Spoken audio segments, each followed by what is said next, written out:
everyone, welcome back to our channel. Quick guide on today's video. I'm going to show you how to download Google Photos app. It's very quick and easy. So let's get started. First, open the Apple App Store on your phone. If you're using Android, you have to go ahead and open Play Store. For both, you have to find search bar. On Apple iPhone, you can see at the bottom right corner there's search bar right beside Arcade. There on the top you can see search bar. Just type in Google Photos there and select Google Photos and backup and edit. Now all you have to do is tap on Get option right beside Google Photos logo. I have previously downloaded this app, so it's showing backup option. Just tap on that cloud like button or the Get button. Then it's gonna download on your phone. And guys, that's it.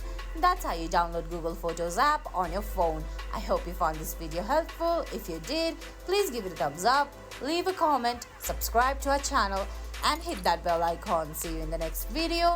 Thanks for watching.